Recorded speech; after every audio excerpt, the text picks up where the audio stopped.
For nearly 65 years, the Porsche Club of America has offered an unparalleled experience to Porsche owners across North America.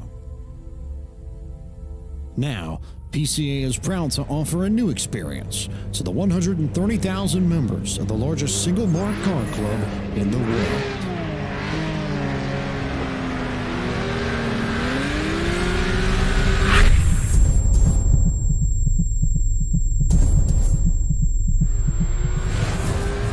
Introducing the Porsche Club of America Sim Racing Series in partnership with iRacing and Podium eSports. 60 PCA members will compete for victory with the Porsche 911 GT3 Cup car on 8 iconic North American circuits.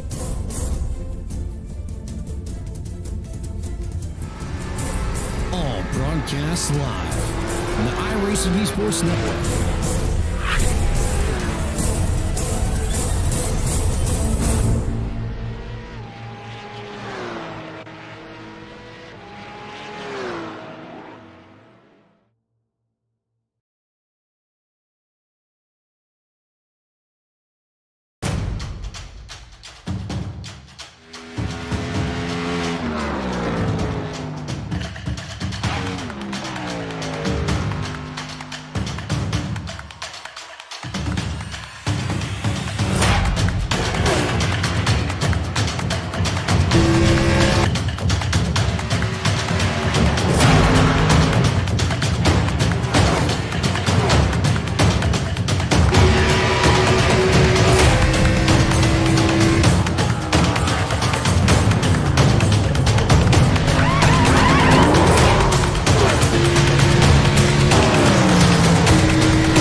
Coming for a splash.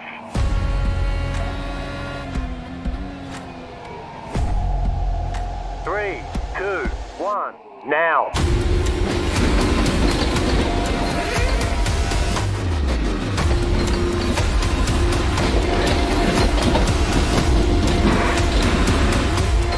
All clear. Punch it. Great job. You did really well.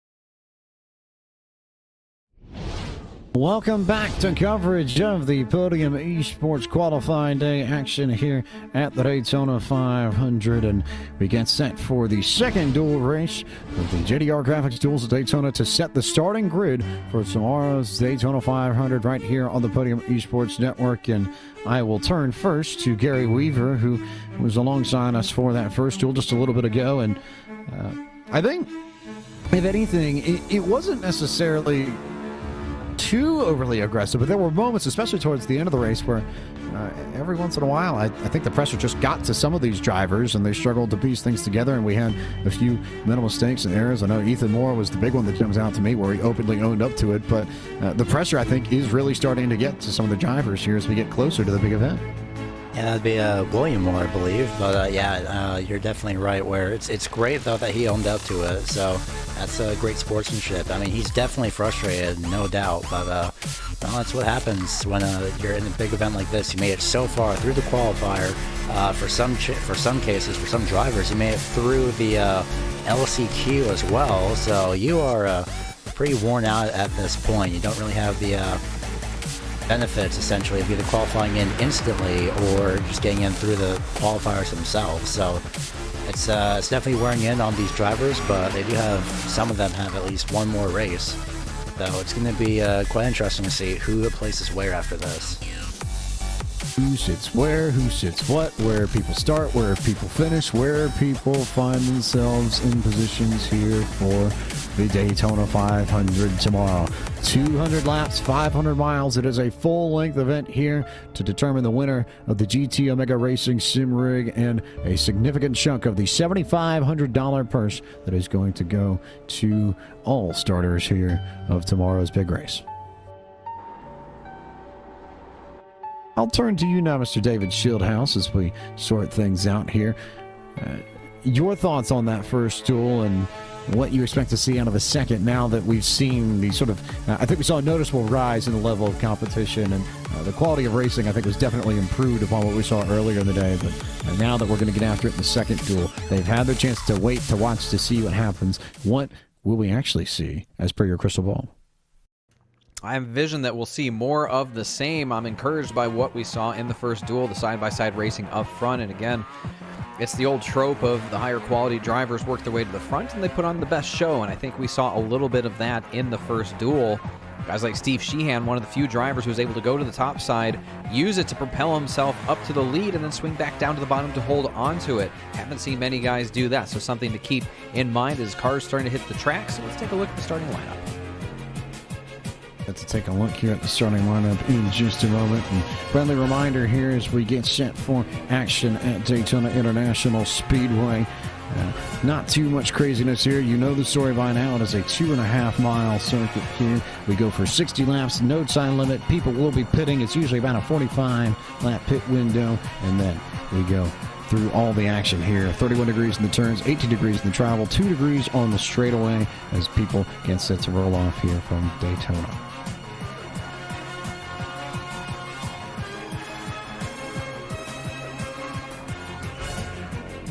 All right, so we will take a look at the starting lineup as they will come to the green flag here. They will be led to that green flag by the number 77 of Ashton Crowder, who will be flanked by the 56 of Josh Bonwell. Row number 2 will feature Malik Ray, Graham Bolin. Row number 3, Seth the Merchant, Adam Benefiel. Row number 4, Will Cooley, Jimmy Mullis. And row number 5, Tyler Young and Eric Stanford. Ryan Hill will roll off from the 11th spot. 12th will be Christian Peterson in the 23. Daniel Falkingham starts in 13th. 14th will be the 99 of Houston Hammer. Dalton Cowden will roll off from the 15th spot. 16th will be Justin Botello in the 27th. Justin Levine will start 17th. 18th will be Gary Cronin. James Curl will start from 19th. And Nathan Jurgensen will start from 20th. 21st is going to be Justin Knobloch. 22nd, Andrew Freenards. 23rd at Brent Pincari. 24th, Kenny Kibbe. 25th, Garrett Maines. 26th, Tim Silman. 27th, going to be Blake Neer. Gary Sexton Jr. starts 28th. 29th and 30th are John Theodore and Raul Alves. Final starters here on the grid. 31st, Blake Lord. 32nd, Jared Saber. 33rd, Adam Baker. Brandon Holder. 34th, 35th, Brent Keith. Dylan Thomas. 36th, and then Mason Weitzel, Brian Cutts, and Chris Canfield. The last of your 39 starters for this race at Daytona. And we get set to go at it one more time here. 60 more laps there out of the, I think, 300 and some that we've already run here today at Daytona. I think the grand total will be 410 laps of racing at the World Center of Racing when it is all said and done. We get set for action here. Ashton Crowder in the 77 machine will lead them to the grid here, and we are underway with the final qualifying race here from Daytona, the second Duel at Daytona presented by JDR Graphics. Good clean getaway for the field as Ashton Crowder gets a good push from behind from the number 1 of Malik Ray. Look at the outside lane. Josh Bonwell out there trying to get a good push from behind from Graham Bolin. See these guys side by side as they get up through the gears and up to their top speed.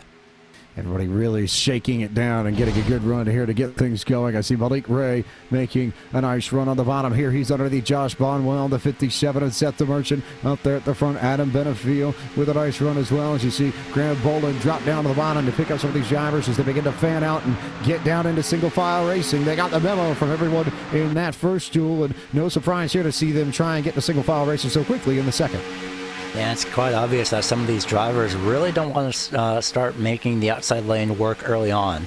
It's kind of understandable that they want to try and see what happens, experiment with it, but for the time being, as some drivers are still migrating to the top side, like the 56-83 of Benefield is going to dive down to the inside lane. Most of these drivers don't really want to push it early on, and that's a very, very smart move. You really don't want to try and push it too hard here in the beginning. It could spell disaster for you if you manage to miss it here and don't hit it at the right time. As you see everyone sort of just poking their way through and making it happen here. See a few drivers on the top side. See the 56 of Josh Bonwell. He's riding along with the 46 of Jimmy Mullis, the Russian Raceway eSports driver, trying to get up there and trying to get hooked up, I believe, with one of his teammates there, that number 1 machine of Malik Ray, who is going to make things happen. Currently sporting the Sunoco colors here, but Malik Ray and Jimmy Motors trying to learn how to make things happen. Yeah, good surge on the top lane from the 41. Graham Bolin coming through again. He's hooked up with the 56 of Josh Bonwell, the 46 of Jimmy Mullis, as you said, and trying to make some headway up there. It's tough. You need a lot more cars than what they have. They kind of got 3 and then a big gap back to another 3 on the high side. That's just not what it's going to take for them to get that run. They're going to need them to get up there and push if they're going to make that high side work. And we almost had contact between the 44 of Tyler Young and Jimmy Mullis. Mullis now slots back into the bottom side.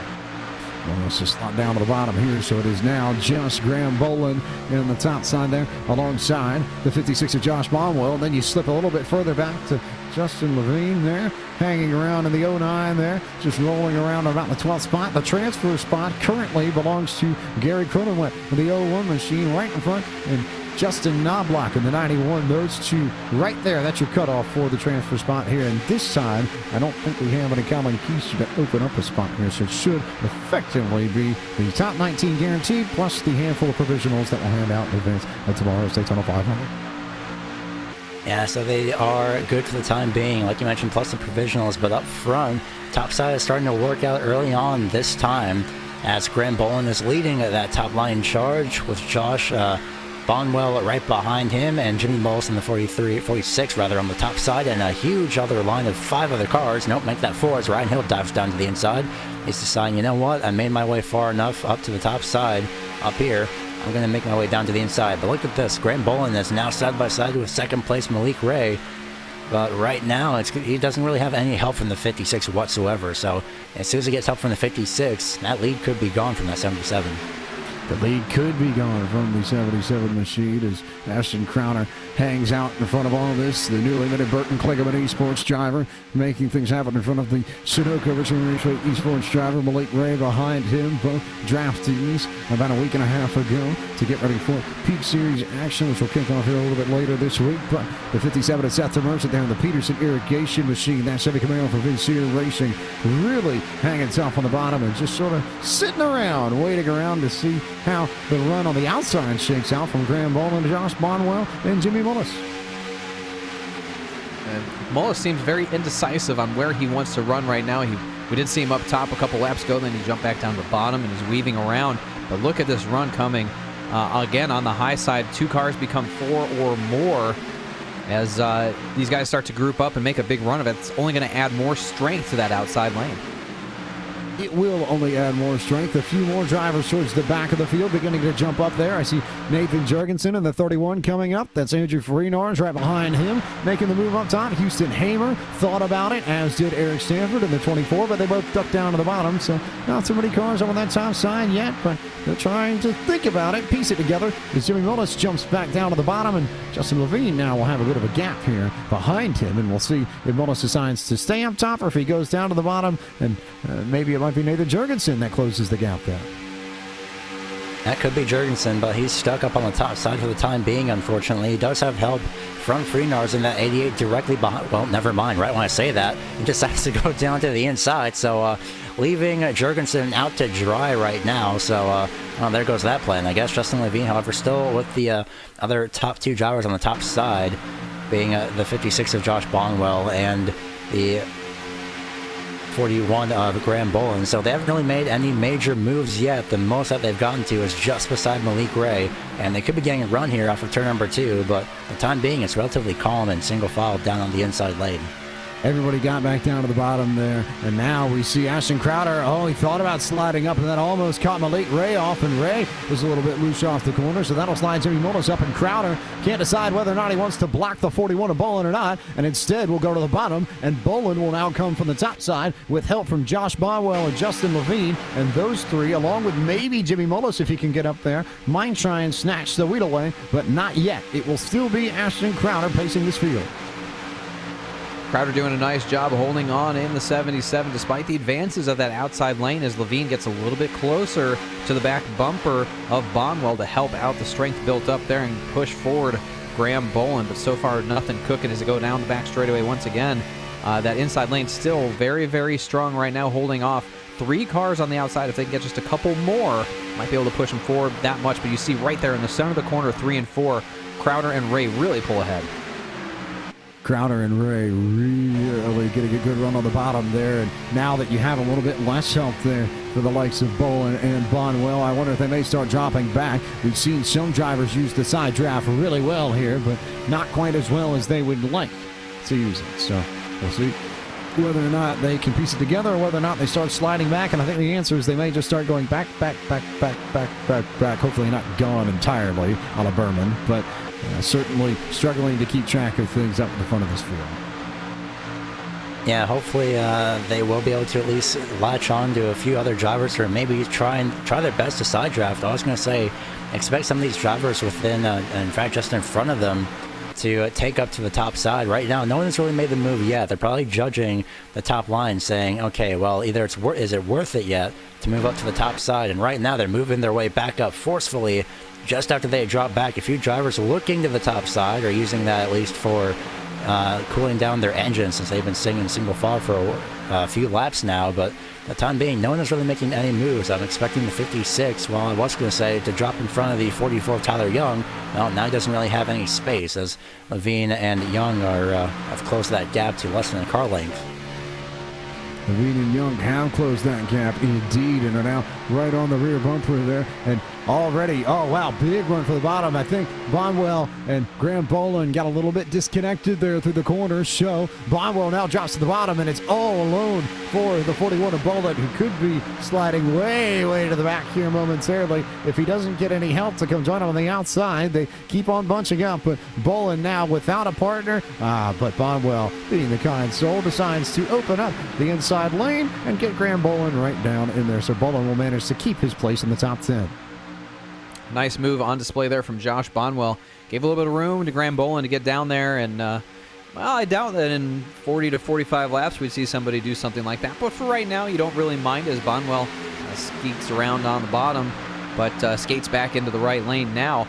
A little bit of gamesmanship, but some co-opetition. That's a phrase that was coined seemingly a long time ago, but these guys getting along, realizing that it's only lap 12 of 60. No reason to hang a guy out that you've worked well with. You want to keep your friends up there, guys that you work well with, draft well together with. You want to keep them around you, so no need to send poor Graham Bolin to the back. Josh Bonwell did a nice job there as he's under attack from Jimmy Mullis. And Mullis now, the driver on the outside. I saw he bumped to the outside a bit, as did Ryan Hill in that Hillco construction machine.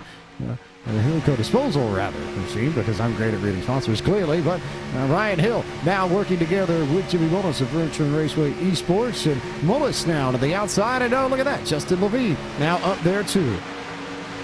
And Justin Levine decided after those two drivers really had made an attempt, I think he's deciding, oh, you know, I might as well try out this top side, see how it works out.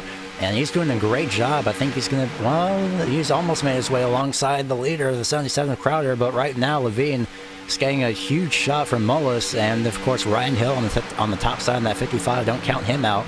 I was expecting either DeMerchant or Ray to move up to the top side. But right now, no one has really made that move to the top side. I said, well, never mind. There goes Malik Ray to the top side. Crowder tries to protect that top side, but Ray has had enough. He's deciding, you know what? I'm going to try out this outside lane. Malik Ray in the number 1-2 position at number 1. All right, so Malik Ray has jumped to the top side and immediately jumped right around Ashton Crowder. And the Sunoco Camry now jumps to the front of this field and will lead the Burton Kligerman Esports Camry, as those two would pace this field for a good chunk of the second Duel at Daytona presented by JDR Graphics. And now it will be up to Malik Ray to see how this thing pans out. And it will be up to Justin Levine to try and lead that top side, which currently features Ray's teammate of all people, Jimmy Mullis, and Ryan Hill also up there trying to find his way up to the front of this field. Looks like right now, again, the bottom lane, the preferred place to be. Only 3 cars on the top side inside of the top 12. Looking back as far as Andrew Freignars in the 88, currently running 12th right behind Adam Benefiel. You see side by side with Bonwell and Hill there. So this little pack of cars here running really nicely on the bottom side. Big move, and definitely a move to keep a memory of for Malik Ray, knowing that he could make that happen to go from second to first, leapfrog Ashton Crowder and get back in front of him like that. So, you know, he can do it. Other guys can do it as well, and the guys that didn't quite pull that one off get note of that. It's something they might try a little bit later on. Something that they may keep tabs on later on here. As you see, it's the same 3 gentlemen up there at the top as they, big bump there. I think that might have been Graham Bolin who gave a shot to the 44 of Tyler Young and nearly got Young sideways there on the back straightaway. So that'll stretch out the inside line just a little bit. But for the moment, they're all still in one piece and in one place. And there's not any really much side-by-side racing until you get all the way back to, I think that's Gary Sexton and company back there in 28th. And got a few drivers racing side-by-side around there. Yeah, a few drivers are racing side by side, but up front, Levine and Mullis are going to be trying to race side by side for the lead for the time being. They're not really getting any momentum as of yet. They've just eked out over second place. Look at that. Malik Ray's actually gotten a gap on Crowder for the time being, but now Levine with the run on the top side has got Mullis to help maybe give him a little bit of a shot. 77 gets to the 1 first, however, so that's going to stall that out. But as you'd mentioned, that battle in the back around the pretty much just behind the transfer spot, well, not really anything going on. It seems to have sorted itself out for the time being. Single file for the most part. Single file for the most part, indeed. The Levine got a really good run there as they start working around some lap traffic. I believe that is the 03 of Chris Canfield that the field currently makes its way around, but didn't really shake up too much at the front of this field. Hill still side drafting for all it's worth to stay up near the front. Same can be said about Levine, who's been right down there, right next to Ashton Crowder and company. But they're still just holding on to one piece. And now, who is that to the top side? A new player enters the game, and it's the 57 of Seth DeMerchant up there. Pretty quiet run so far for the Peterson Irrigation, number 57 of Seth DeMerchant, I should say. Giving a push to Justin Levine now as DeMerchant bails. And leaves poor Levine out there all by himself. Marshmallow Man in the 09. I love that paint scheme, by the way. That is such a cool-looking race car for Justin Levine. Very unique, but stands out. That white with the black markings on it. I really like that scheme a lot. He's a music man, is Justin Levine, and will try and find his way down to the bottom here, and he will finally get inside here. And it looks like Ryan Hill is able to do the same right in front of the 83 of Adam Benefield. So everybody down to the bottom, and now you go to the back of this pack of the 23 of Christian Peterson, currently running in the 18th spot, right around the transfer position. No surprise, baby, that it's about there that we see some side-by-side racing beginning. And 19th looks to be in real time as the 14, and right when I say that, they're going to get some momentum on the top side, so that's going to be the 91, it seems. It's just going to be fluctuating for the most part, because all these drivers in the back now, they're deciding, you know what, it's time to make a run to the top side. after the drivers in the front have done that, it's time for the drivers in the back to start making their way up. And don't count out Christian Peterson, because he's been pretty much everywhere from what I've seen. So he is a great driver. His experience is going to be interesting up here. So he scored 13th across the start-finish line. He and 14, the 19, that's Brent Bucari, Garrett Maines, the 20, Brandon Holder. A lot of drivers making their way up through the pack. I was about to say, if you want to find someone who can be fast and pretty much anything he jumps into, you don't have to look much further than the 23 of Christian Peterson, who competes with Podium eSports in the Elite Series Gold Division, the Truck Series Gold Division, and the Cars eSport Tour. So Christian Peterson, a very well-known face around these parts, and you can see him competing on Thursday nights and Sunday nights regularly here on the Podium eSports Network. But for now, he is trying to bring everybody up to the front of this field, and got a pretty good run on the outside, too, with help from another driver who is in the Gold Division in the Elite Series, Ryan Hill in the 55. And don't forget, you can see CP on Wednesday nights as well for the Cars eSports Tour. So he's everywhere when it comes to Podium events, but I can tell you where he is right now. He's well inside the top 10, getting a good tow from Ryan Hill. Hill drops down to the bottom side. We got another scramble. Look at Jimmy Mullis in third, trying to mix things up, getting the push from behind from Seth DeMerchant, and that's also Will Cooley in the 25. I haven't talked much about Cooley. He's done a fantastic job, been perfectly planted inside the top 5 for much of this first 21-lap run. Not making a lot of noise, just being right where he needs to be. How about Jimmy Mullis in that 46, running alongside his teammate Malik Ray in the 1, and that would be for the race lead if Mullis can manage to make the pass. But since they're teammates, does he make the pass on Malik Ray on that Sunoco Toyota Camry? That's an interesting one, I think. I don't see why not, to be honest, because if Mullis can get up to the front, then that means he and Malik Ray can pretty much control positions 1 and 2. So if someone's making the pass on the top side, then that means, in this case, if Malik Ray was second and Mullis was first, well, Malik Ray can move to the top side, take over the lead, and they could just do that for pretty much the entire rest of the race, control the first 2 positions and the top 2 lines in a sense very well. So if they do that, then that's going to be quite interesting to see what they do. But other than that, that's just speculation at this point. Little bobble there from some of the drivers. I think it was Ryan Hill. Looked like maybe Seth DeMerchant. Also, Christian Peterson just sort of moving around a little bit there. The air buffeting around them. How about Brent Pancari? That's a name that we haven't talked about at all in this qualifier so far. And all of a sudden, he's come to the outside and currently has a top 10 spot. So how about, there's an interesting combo, the Alfa Romeo Toyota Camry. Say that 10 times fast, but in either case, currently has a spot where he would lock into the Daytona 500 if he finishes there in some 40 or so laps. A nice looking livery on the number 19, and yes, I will say livery since it has to do with Alfa Romeo. It's a nice looking car, even on a Toyota. It looks similar to the F1. Well, we'll find out what their 2019 F1 car looks like coming up soon as those reveals continue to rage on. Haas doing their reveal first, and then Alfa will fall in line at some point. But yeah, good run for Brett Pancari, doing a nice job there again. Right in the position you need to be as we get closer and closer to the halfway point, James. These guys starting to feel out what their cars are capable of, who they're working well with, as Pancari will lose a few spots here to Benefiel and I believe Holder as well. But look at Jimmy Mullis out front, looking good, leading the train. So new leader, Jimmy Mullis. Mullis got the push from Seth DeMerchant, and all of a sudden, Jimmy Mullis now is your race leader here. So it's still Richmond Raceway eSports in front of this field, but it is now Jimmy Mullis instead of Malik Ray, and now Seth DeMerchant will try and get some help from Will Cooley in the 25, who was strong in his qualifying race earlier in the day. It was pretty solid in his last... not last night's qualifier. Jeez, I can't speak. How about solid in his qualifying race, but no surprise to see the 25 up towards the front of this field as well.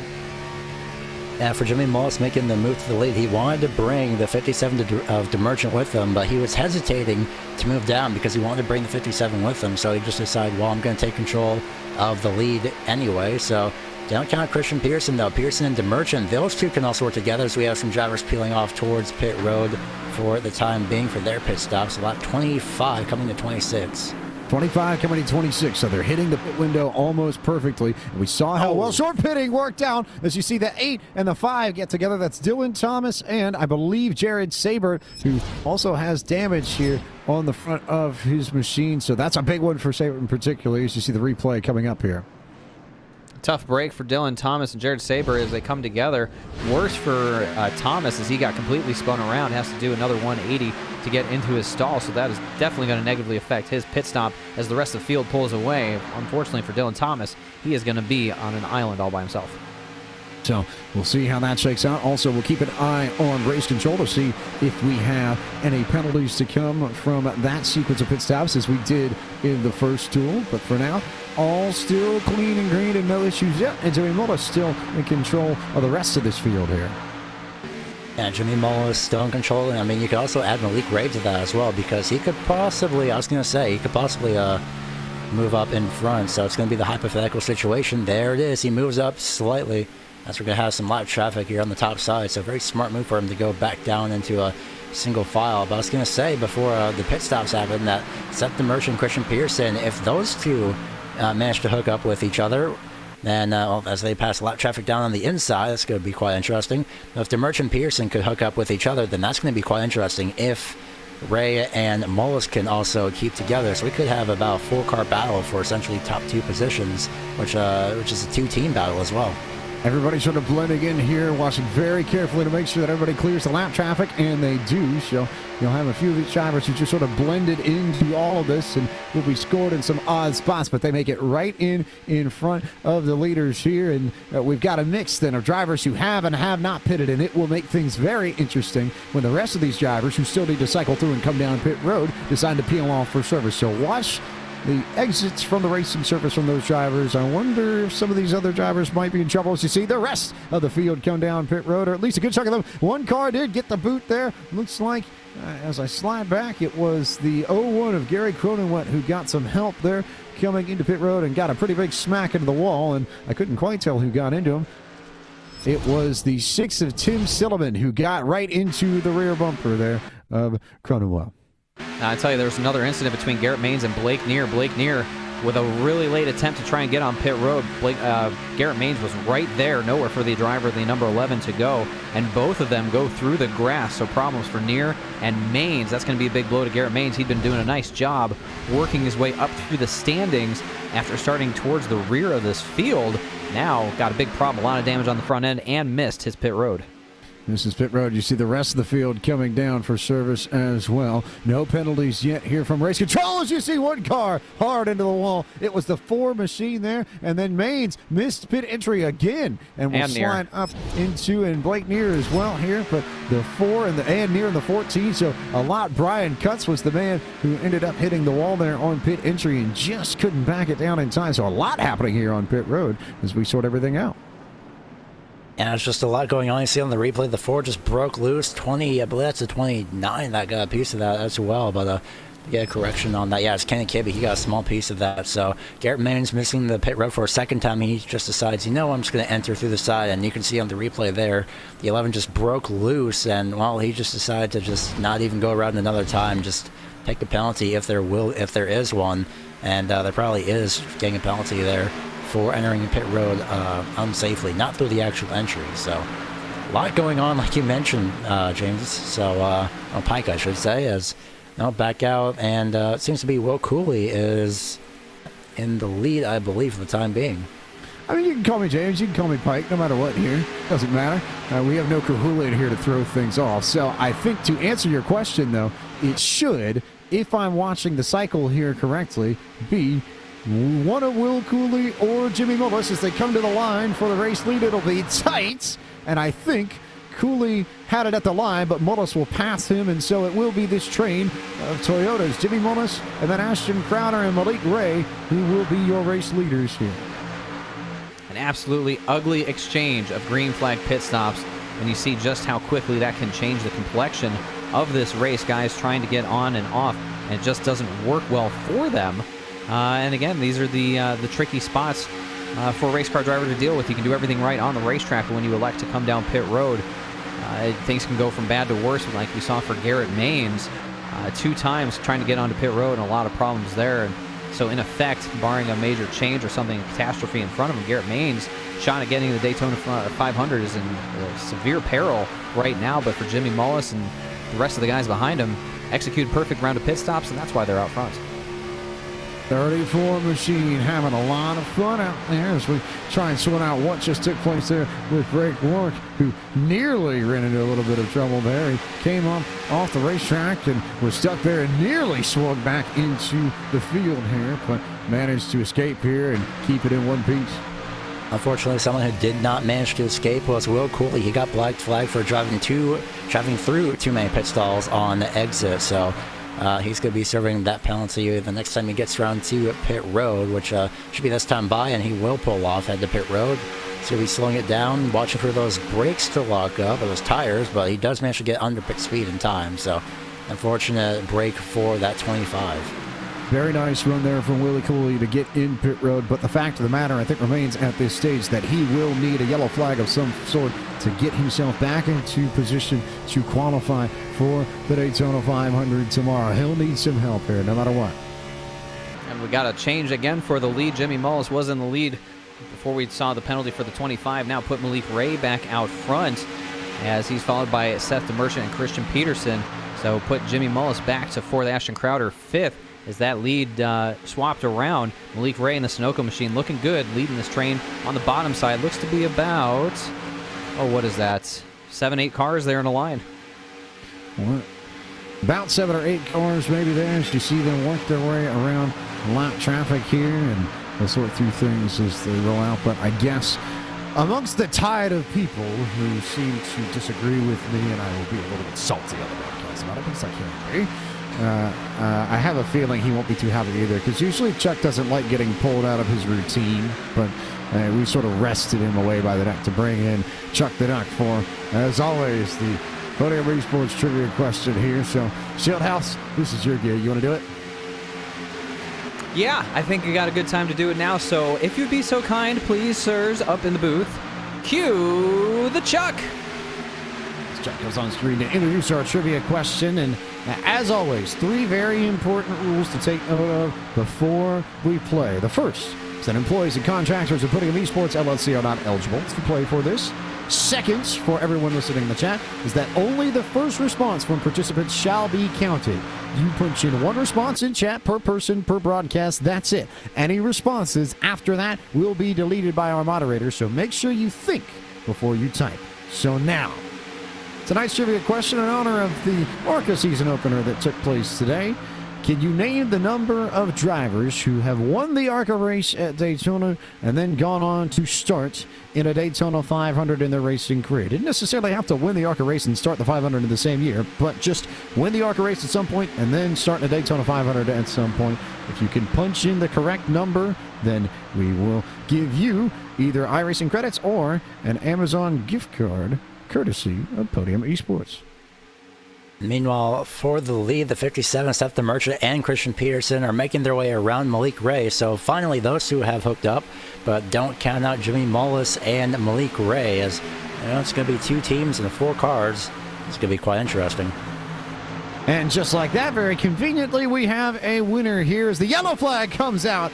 Oh, perfect timing, isn't it now? Double convenience. Yeah, very double convenience here as we see an incident come up here on the, I think that's what, turn 3, 4, can't tell, but it's the 26 who went around. It was Mason Weitzel who initially got into trouble, got checked up from the drivers in front of him, and then got some help from Eric Stanford behind him and ended up going into the fence and cleaning out one more driver in the process. So, yes, the 99 machine got into trouble there. Missed him, and then John Theodore got some damage when the 99 came back down. Houston Hamer, so Theodore in trouble as well. Just looking to see the 27 of Justin Pizzello also with some damage, and the 5 machine of Dylan Thomas in trouble as well. Well, when things go wrong, they go wrong really quickly. And unfortunately for drivers like John Theodore in the 33, tried to weave his way through there and just didn't account for the 99 sliding back down the banking and ran right into him. So it's unfortunate for John Theodore. He'll get a lot of front-end damage there. That's going to really adversely affect the way that car is going to get through these final 22 laps or so. But a lot of contact, a lot of things happened before the initial wreck even broke out, as guys were 2-3 wide in the corner. And some reactionary moves, I think, it was being made. Guys underreacting, overreacting, but reactions nonetheless. And for the 26 of Mason Weitzel, he sees his good run come to an end. So Whiteside with the heavy amount of damage, and that could put his run to the Daytona 500 in jeopardy. And we'll take a moment here.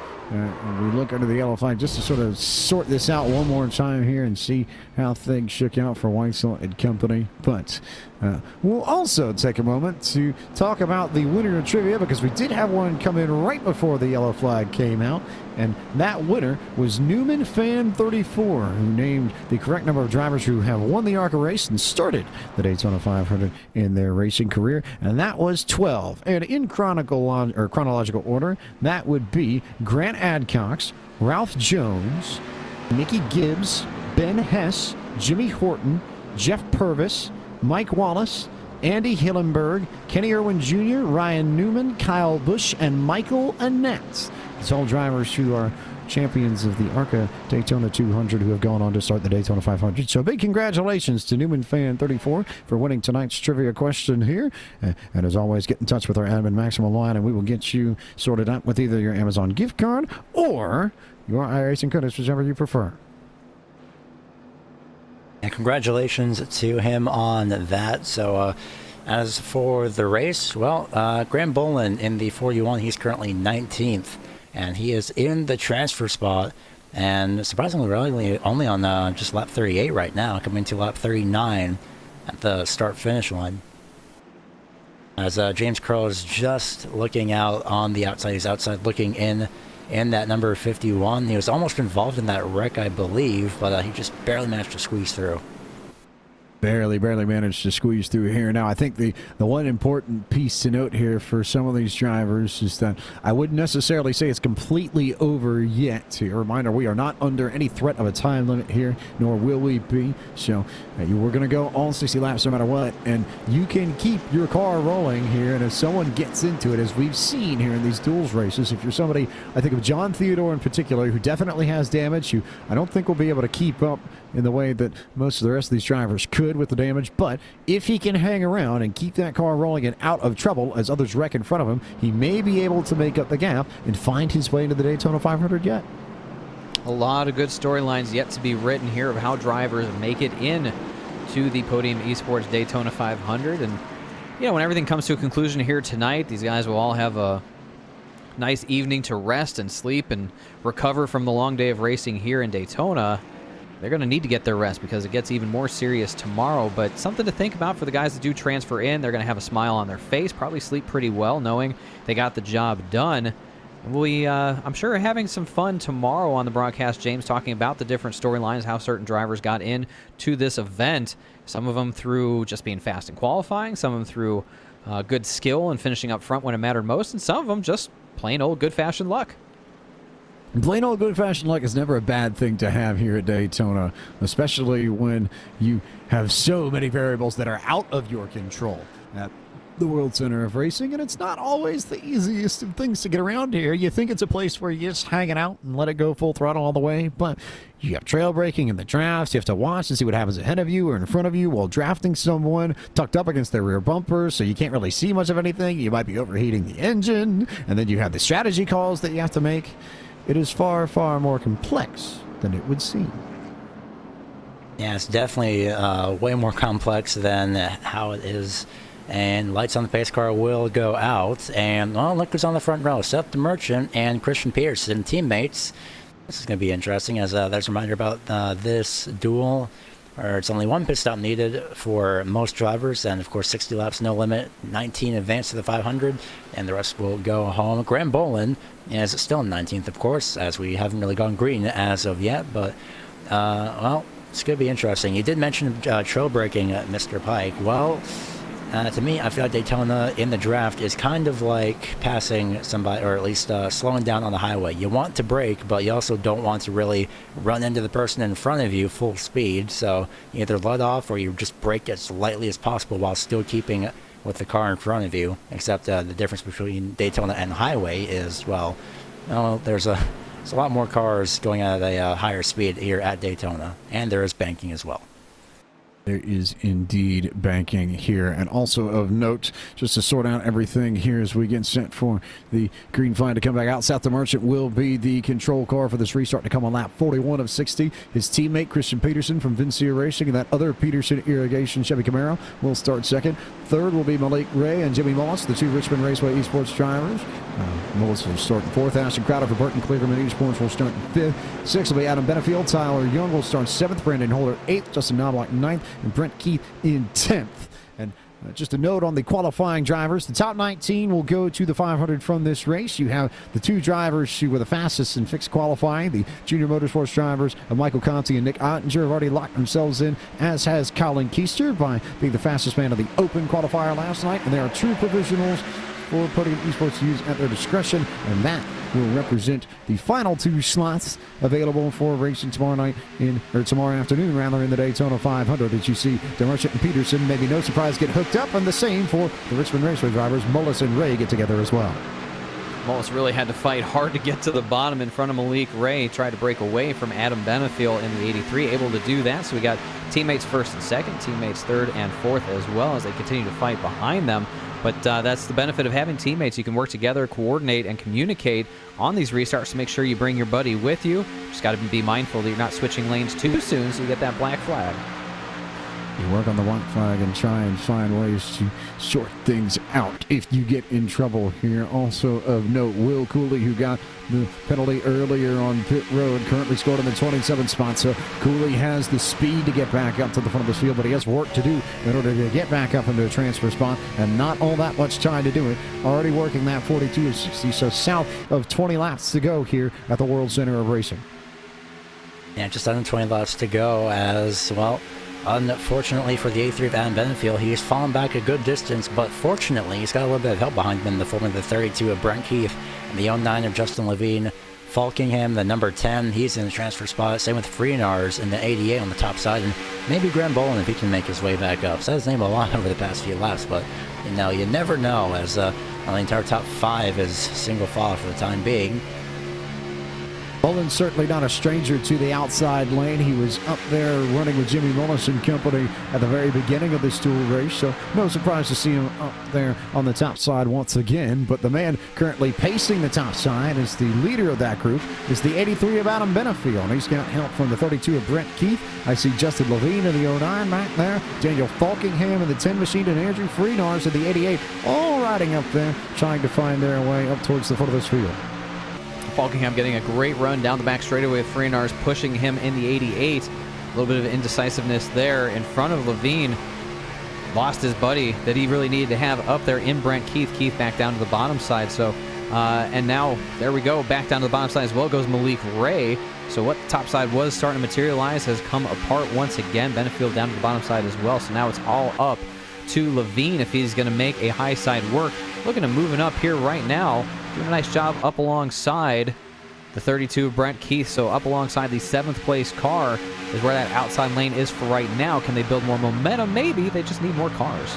Watching to try and see what's going to come of this gap here between the 91 of Justin Knobloch and, oh, well, there's my answer as soon as I start talking about it. Nathan Jurgensen in 31 was on the other end of it, and then Andrew Freenar said, nope, I will take that spot, and he drops right to the inside lane in between both of them, and that brings Graham Boland into the picture up on the top side, who is the man right behind Daniel Falkingham in order up there on the top side. So he'll see if he can catch up to Falkingham and maybe start pushing Falkingham and Justin Levine up to the front, as I see more drivers towards the back of this group starting to take chances and go to the top side to try and race their way into the Daytona 500. Yeah, 55 of Ryan Hill. There's going to be a crash right behind him. That's number 19, Brandon Punkari. Outside wall, it looks like only a one-car incident, and he has gotten really lucky. I was about to say Ryan Hill was protecting that top side, and he's done a great job at it. Tagged by the number 8 of Jared Saber, I should say, off into turn at number 1. I'll say just to be a little bit of a too close moment, just a little bit of a slow up, and well, there goes 19 into the outside wall. Really lucky, though, that nobody else was collected. Tough break there for Brent Punkari of the 19. Just not really much that could have been done here. And Shaver got into the back of him. And wonder if that might be one that draws Race Control's eye. We'll see how they decide to rule that one. But Saber gets to the back of Punkari, and Punkari is into the wall. And I think that will likely end his shot trying to get into the Daytona 500. Safe to say Punkari got punted into the outside wall, or punked into the outside wall. Whichever direction you want to go on that terrible name pun, but I had to do it. I apologize. Boo. Boo. Not cool. Sorry. Here's the thing, Shellhouse. Here's the thing, Shellhouse. When we told you to show us what you got because we want to see what you got, we didn't mean your terrible puns. We meant your ability to call a race. Jeez. I mean, it's like you just blocked out everything that happened on Thursday with you and I. I think we had 4, 5, 6 of them in a row.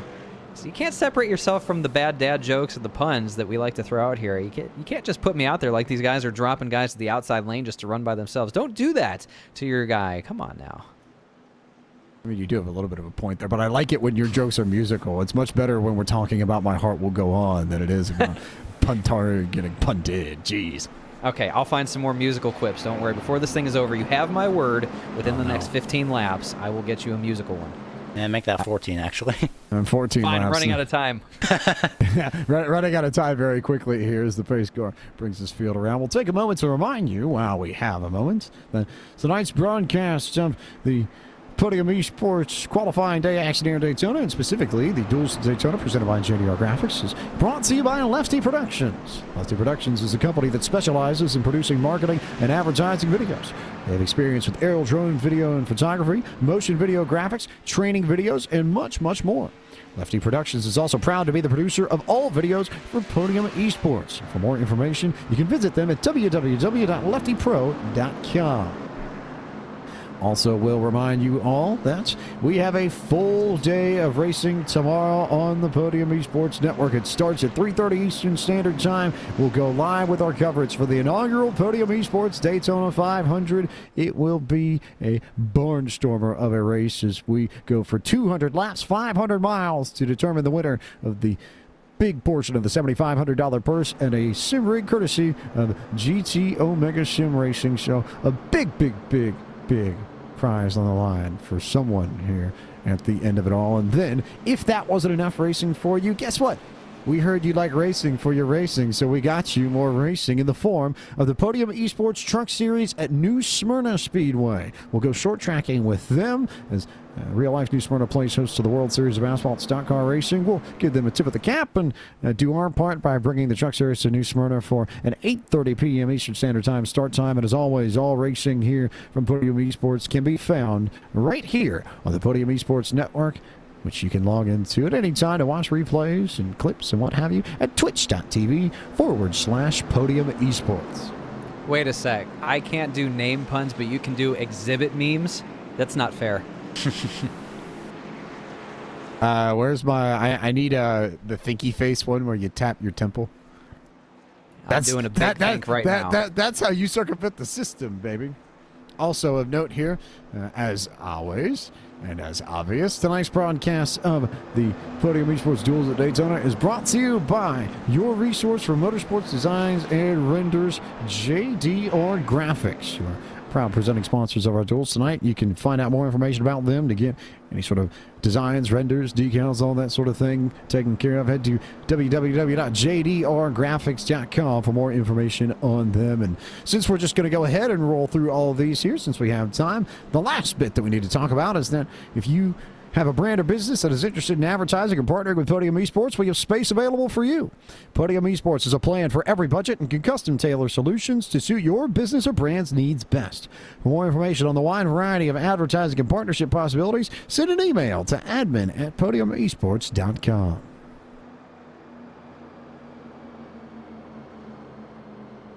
And so, yes, yeah, perfect timing. Hi, JD Laird. We definitely love to say your name a lot. Yeah, hi, JD. Hi.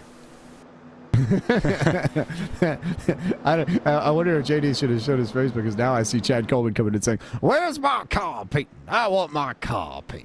That is not what Chad Coleman sounds like. I know it's not, but it's the idea of just wanting the car painting and finding the man out if the man's behind it. Because we know JD does some pretty impressive work as the man behind JDR Graphics. So, JD, getting a lot of time here out here. As he enjoys some pretty impressive Mexican food, it looks like. So, I have a fun fact. Oh, you have a fun fact now, do you, Gary? Go ahead. Yes, and it is thankfully not pun related, David. Anyways, the front two rows have teammates involved in them, and they're not on the same line. So I'm not sure if this is actually going to be pretty interesting. I'm expecting either Mullis to push Peterson so that Malik Ray can get behind Mullis, or vice versa, having Malik Ray push Christian Peterson. Actually, no, that would kind of be a terrible idea because, well, that would be a terrible idea for them because they would then give the front row to DeMerchant and Peterson, and DeMerchant is chosen the top side. So, all in all, this restart's going to be pretty interesting with two teams battling each other because we've seen this and it's been brewing, and well, we have 11 laps to see what exactly is going to happen.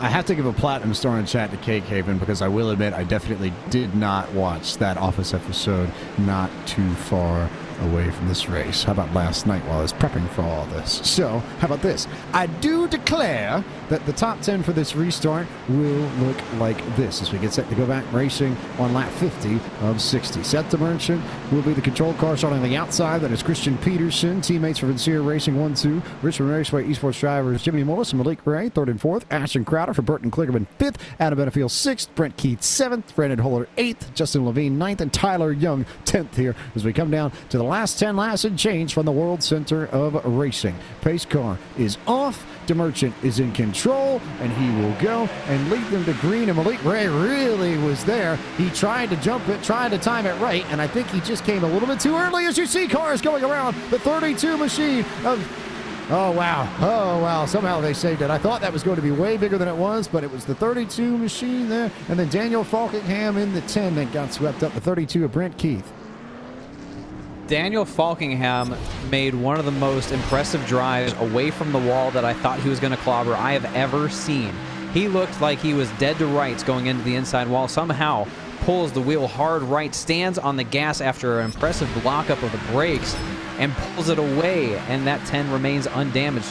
Can't say the same for for his other compatriot that went to the inside wall, but look at that, the rear bumper barely missing that wall. Great job for Daniel Falkingham. Daniel Falkingham still managed to save it and keep it in one piece. Very, very close there for the 10 machine, but he'll have his work cut out for him to make sure that he's in a good spot here as we get everybody resorted here.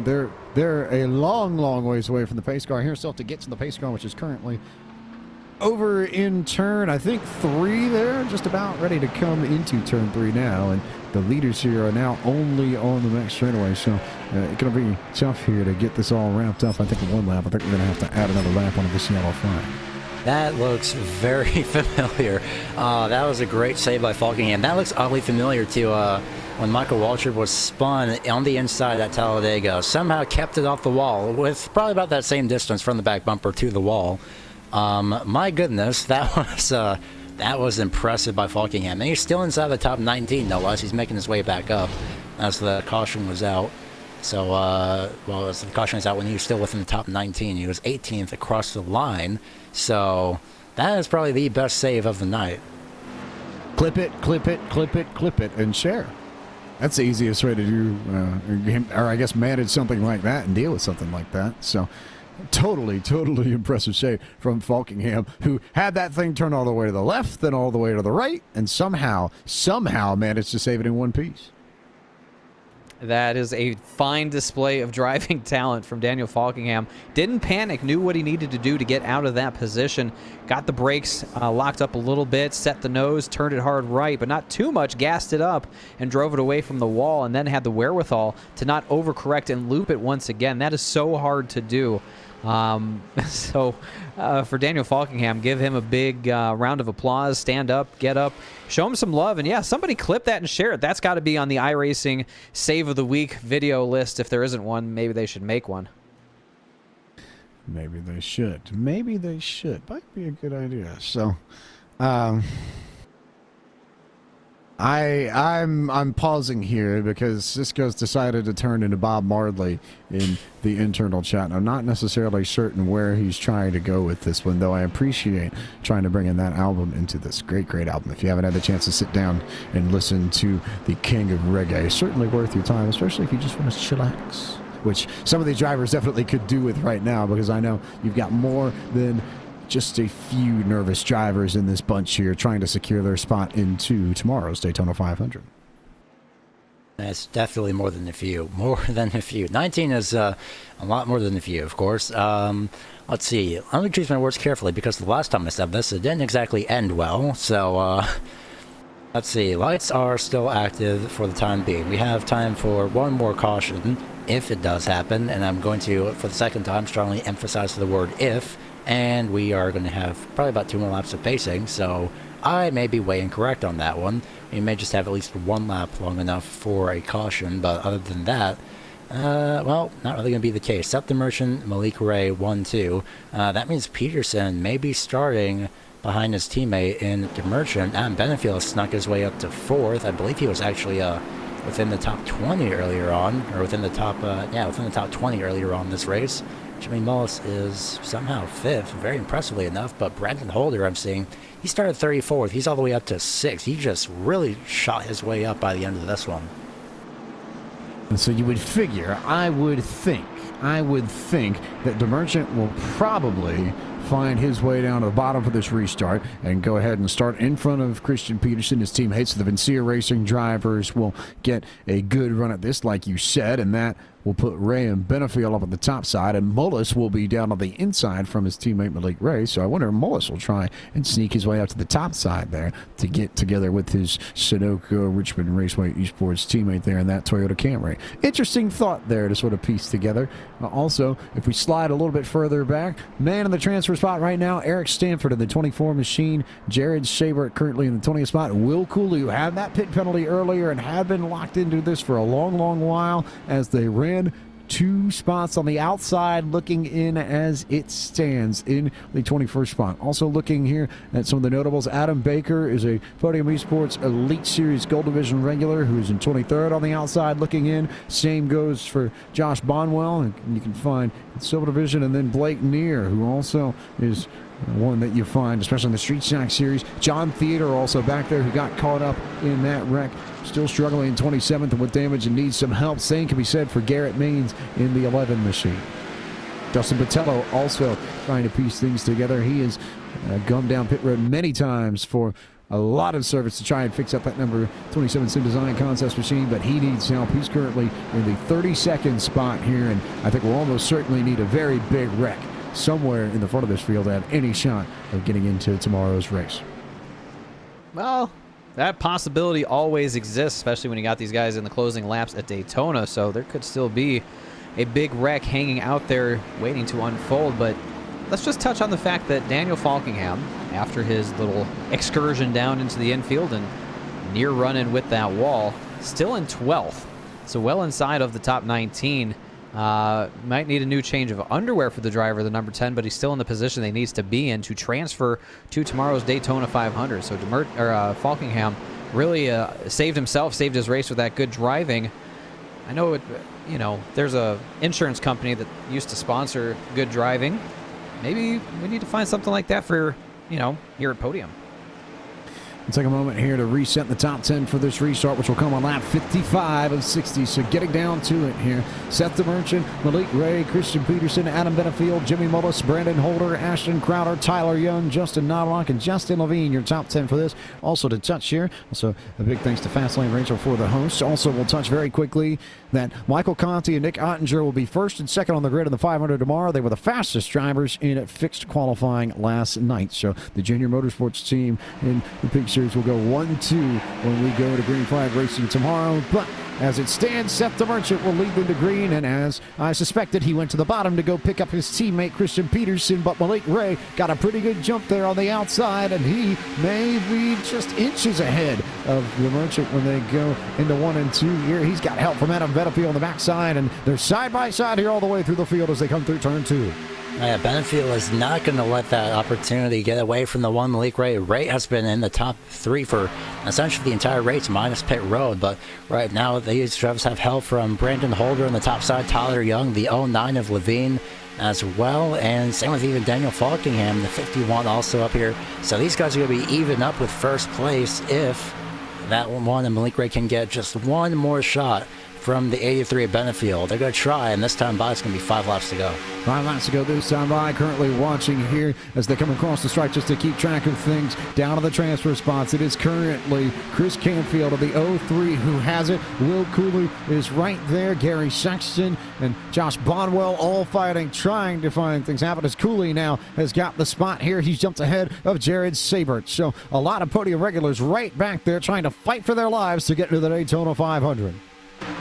Look at the run here. Gary Sexton in the 13 in that 20th spot, side by side with Jared Sabert, trying to get up there, get the draft from Will Cooley to move into the position that he needs to get his ticket punched into the Daytona 500. Got a very vulnerable looking Nathan Jurgensen in the 31, stuck up on the high side. So put Sexton up into the 19th position as he claims his spot right to that transfer spot.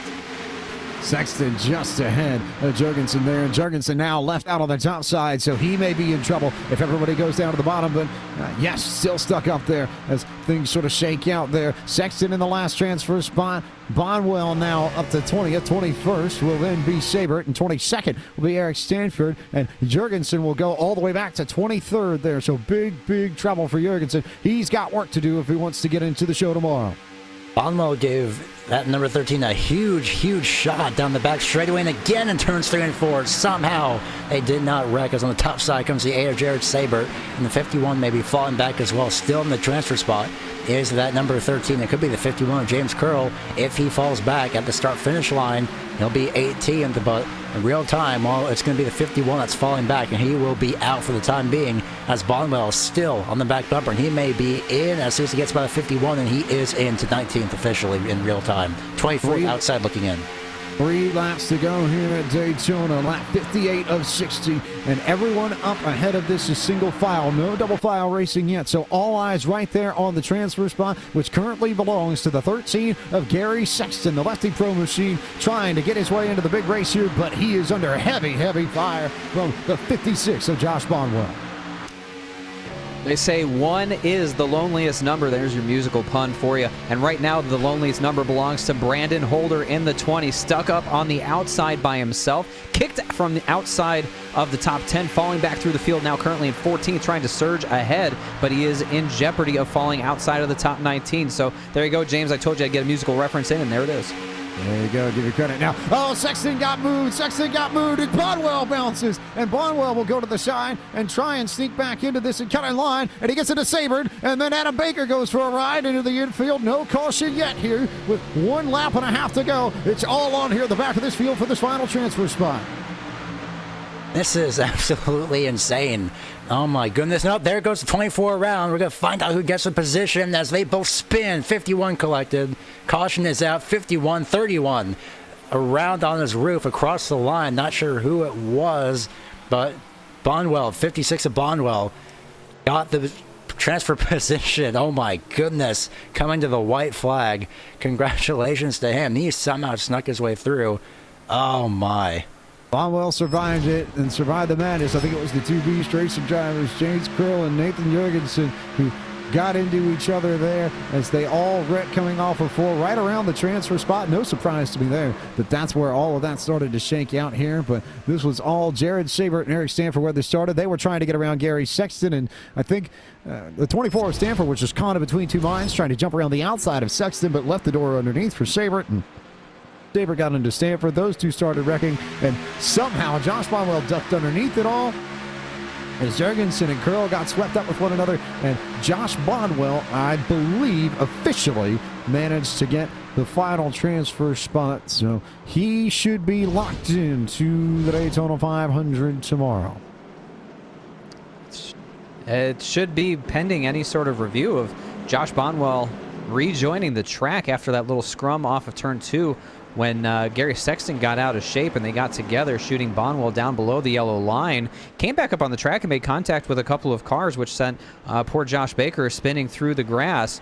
Not sure if there's going to be any action taken there, as it just got more and more wild as they got down to the checkered flag, but for the time being, Josh Bonwell in that transfer position through some good luck. Like we said, there's a couple ways to get to the Daytona 500, and just plain old good luck is one of those ways for Josh Bonwell. That might be the case.